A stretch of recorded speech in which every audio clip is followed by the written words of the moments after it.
नमस्कार। स्वागत है आपका न्यूज लॉन्चर पर। मैं हूं अशोक वानखेड़े, लेकर आया हूं आपका अपना कार्यक्रम द डायरेक्ट हिट। एक बार फिर भारतीय जनता पार्टी ने ये बात रेखांकित कर दी कि वह आरक्षण के घनघोर विरोधी है। हाल ही में 26 जनवरी को गुजरात के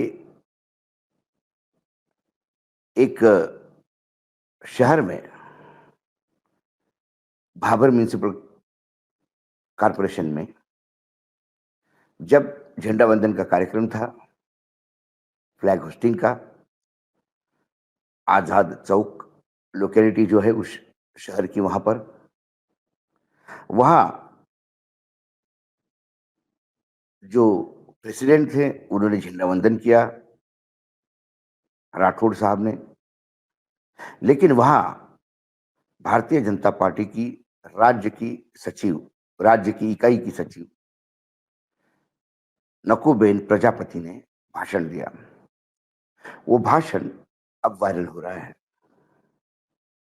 उस भाषण में उन्होंने कहा कि हम इसलिए आगे नहीं बढ़ पा रहे या देश का सही विकास इसलिए नहीं हो रहा है कि आज भी हम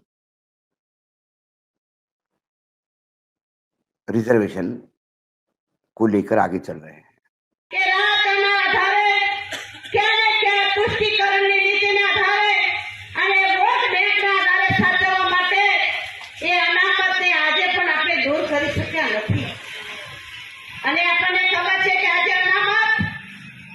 एक माथाનો દુખાવો બની રહ્યો છે।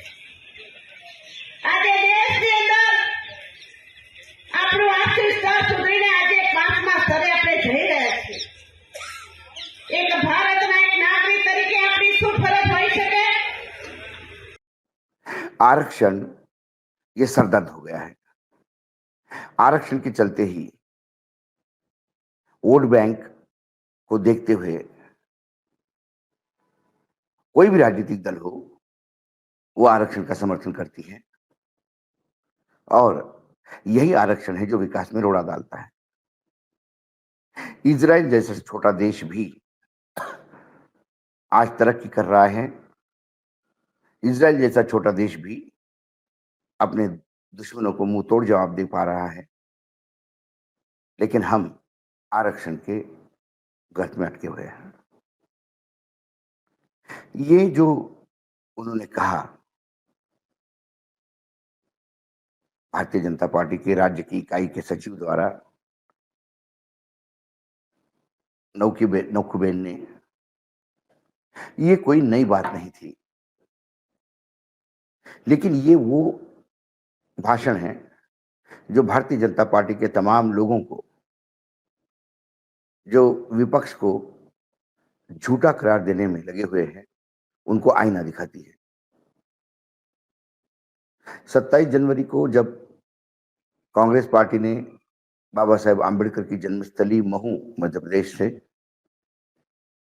एक संविधान को लेकर एक यात्रा निकाली, उसे इवेंट बोला जाता है। लोकसभा चुनाव के बाद भारतीय जनता पार्टी के नेता हर चुनाव में विपक्ष पे आरोप लगाते हैं कि वो अफवाह फैला रहा है कि आरक्षण बंद होगा, संविधान बदल जाएगा। लेकिन जो बात लोकसभा चुनाव के पहले संविधान बदलने की थी, और वो संविधान ही इसलिए बदला जाता है कि जिसमें आरक्षण नाम की कोई चीज ना हो। वर्तमान संविधान जिसे बाबा साहेब आंबेडकर की अध्यक्षता वाली समिति ने बनाया था, जो विश्व का एक बेहतरीन संविधान माना जाता है, उसे नकारने का मुख्य कारण ही आरक्षण है। फिर चाहे भाजपा के बड़े नेता हो, प्रधानमंत्री के आर्थिक सलाहकार समिति के अध्यक्ष हो, अयोध्या के उनके उम्मीदवार हो लोकसभा के, या अरुण गोविल हो मेरठ से जो सांसद बने हैं, ये तमाम लोग बार बार संविधान बदलने की बात इसीलिए करते हैं। उसके बाद लोकसभा में जिस हिसाब से भारतीय जनता पार्टी के लिए जो 270 का भी आंकड़ा पार करना मुश्किल हो गया और 240 पे बैसाखियों पे सरकार बनानी पड़ी। उसके बाद उन्होंने फिर अपनी मंशा तो नहीं बदली, लेकिन विपक्ष को झूठा करार देने के लिए लग गए। लगातार चाहे प्रधानमंत्री हो, अलग-अलग मुख्यमंत्री हो, पार्टी के अध्यक्ष हो, बार-बार अंबेडकर जी के प्रति अपना प्रेम और खासकर विपक्ष में कांग्रेस अंबेडकर का कितना द्वेष करती थी, ये बताने में लग गए। लेकिन फिर लोकसभा में सदन पर जब गृह मंत्री ये बोलते हैं कि अंबेडकर, अंबेडकर, अंबेडकर की क्या रट लगा के बैठे हो? इसी जगह भगवान का नाम लेते तो 3-7 पीढ़ियां स्वर्ग में जाती। फिर एक बार अंबेडकर जी के प्रति द्वेष सामने आता है। फिर उसको भी लीपापोती कर फिर कांग्रेस को अंबेडकर विरोधी बताकर गृह मंत्री के उस वक्तव्य पे पर्दा डालने का प्रयास करते हैं। महाकुंभ होता है। महाकुंभ में फिर धार्मिक सांसद का आयोजन होगा और इसमें फिर एक बार 2035 का टारगेट देते हुए एक नया संविधान, धर्म संविधान का प्रारूप 501 पन्नों का देश के सामने रखा जाता है, जिसमें फिर आरक्षण की बलि दी गई। कुल मिलाकर जो मन में है वो जबान पे आने में समय नहीं लगता और अलग-अलग जगह से, कभी कर्नाटक से, तो कभी महाराष्ट्र से, तो कभी गुजरात से ऐसे वक्तव्य सामने आते हैं। ये मात्र भाजपा की राज्य इकाई की सचिव नहीं है। नौकाबेन प्रजापति एक मात्र व्यक्ति नहीं है जिसने ये कहा। ये भारतीय जनता पार्टी का सोच है, जिसे राष्ट्रीय स्वयंसेवक संघ ने डेवलप किया। ये लगातार मनुस्मृति की बात करते हैं। मनुस्मृति वो ग्रंथ जिसने वैदिक परंपराओं को भी ध्वस्त कर दिया, जहां स्त्रियों को, जहां तमाम पिछड़े भाइयों को दुय्यम दर्जे का स्थान दिया जाता है, जिसमें कहा ही जाता है कि ब्राह्मणों का जन्म मुख से हुआ, क्षत्रियों का जन्म हाथ से हुआ, वैश्यों का जन्म पेट से हुआ और शूद्रों का पैरों से, चरणों से। और अभी तक ना भारतीय जनता पार्टी ने राष्ट्रीय स्तर पर या भाजपा की राज्य की इकाई ने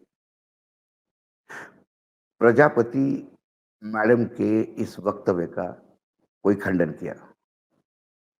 खंडन करेंगे भी नहीं। जब फिर विपक्ष हमला बोल देगा कि भाजपा आरक्षण विरोधी है, भाजपा संविधान विरोधी है, तो फिर विपक्ष पे ये आरोप लगेगा कि उन्होंने अंबेडकर के साथ गैर व्यवहार किया था। कई चीजें फिर से एक बार झूठ के रूप में परोसी जाएगी, लेकिन जो सच्चाई है, जो प्रजापति मैडम ने कही, नौकू बेन ने कही, उसके ऊपर एक शब्द भी बोलना ये अभी सोच भी नहीं पा रहे हैं। क्योंकि आने वाले समय में जिस दिन भारतीय जनता पार्टी को 370 के आसपास सीटें मिलेगी, उस दिन नौकूबेन प्रजापति ने जो कहा, अमित शाह जी ने जो कहा हेगड़े ने जो कहा, ये तमाम बातें फिर वो लागू करने में पीछे नहीं हटेंगे, क्योंकि फिर हाथ खुल जाएंगे। इसीलिए बार बार 370 का नारा लगाया जा रहा था पिछले चुनाव में। डर ये है कि उसके बाद हुए विधानसभा चुनाव में जो मशीनों का खेल हुआ, यदि यही बरकरार रहा तो फिर क्या 2029 में भाजपा 500 पार करेगी, या फिर अब इस देश को ये मान के चलना होगा कि जो धर्म संसद ने जो संविधान प्रपोज किया है वो लागू होगा। और यदि